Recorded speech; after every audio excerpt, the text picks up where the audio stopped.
exist on the hard drive of my computer. I found there are numerous electronic English sources of, and I'll have to find the one particular site. All of Bukhari is available. All of Muslim is available. This particular site was still working on Tirmidhi and Ibn Dawood and some of the others. They were incomplete. There were portions that were available and portions that weren't. I took the time to cut and paste, copy. I would go into each of the books. They were listed in the book form. The book, as most of you know that looked at the hadith, there is no one way of citing them. And that's extremely difficult. That doesn't excuse Cantor's misciting of them, because there's still minimum ways that you have to cite them to be able to find any reference. But I literally took the time, and it took some time, copy, put into my program called Text Speech Pro. It's available for both Mac and Windows. Text Speech Pro. And convert to MP3. That's what I did. So I will have files in my iTunes library. Bukhari 1-4. That's books 1 through 4 of Bukhari, and then 5 through 7, and 8 through 10, and so on and so forth. And it's the computerized reading. A lot of people can't stand that. I am so accustomed to it now, I don't even notice it. And then I put it on my little iPod and got on my bike. And that's why, for example, when that Ethiopian imam, started rattling on about that hadith, about being able to kill women and children, first thought crossed my mind, oh yeah, I remember that the next two hadith contradict that.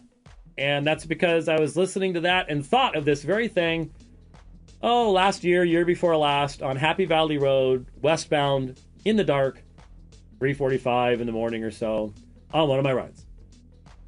That's how I study. I'm weird, I admit that. Doesn't work for everybody. But that's how it works. So I'll try to find the URL. It's in my bookmarks. And sometimes those change over time.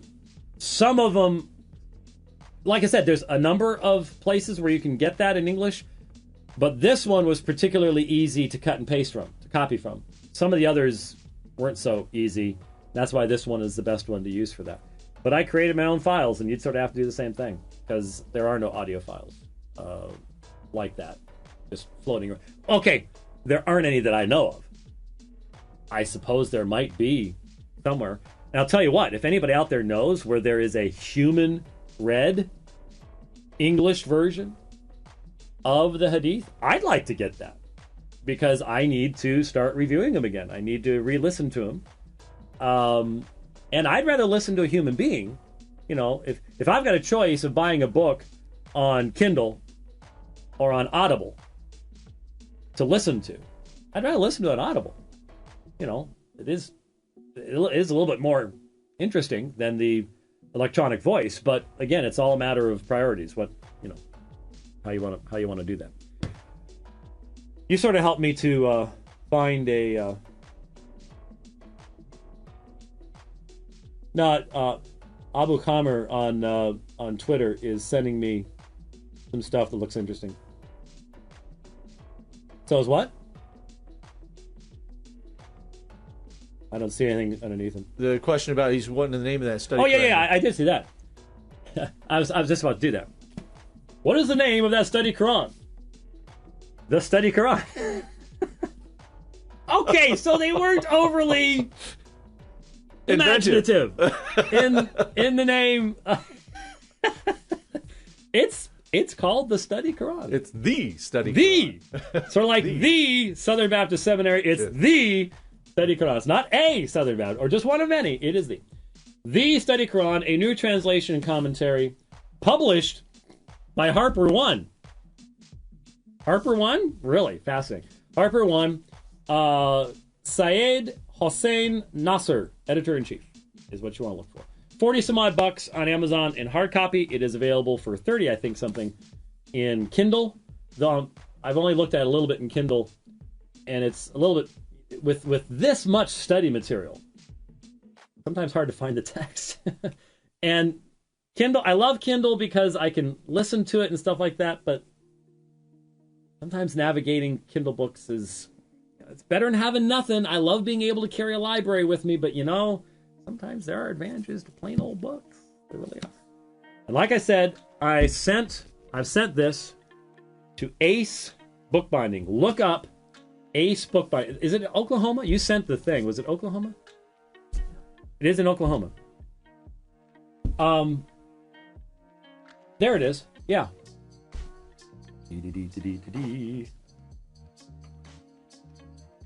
Bye.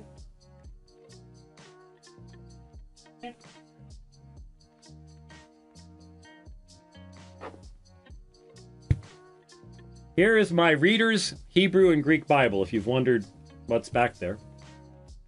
And here it says Al-Injil, the real gospel. And it's got a little Zondervan thing here and a little nicey little thing. It's got you can't buy the Reader's Hebrew and Greek Bible in beautiful blue leather with 3 orange things in it. Can't buy that. I bought the hardcover, or actually it came with this really cheap cover on it. It wasn't nice. Sent it to Ace Bookbinding, and voila. So I don't get anything for advertising for Ace Bookbinding, but they're really good. And a lot of people will contact me and say, yeah, I just love this Bible, and you've got all these leather things and stuff like that. Ace Bookbinding. Google it. They're the top result. And tell them I sent you.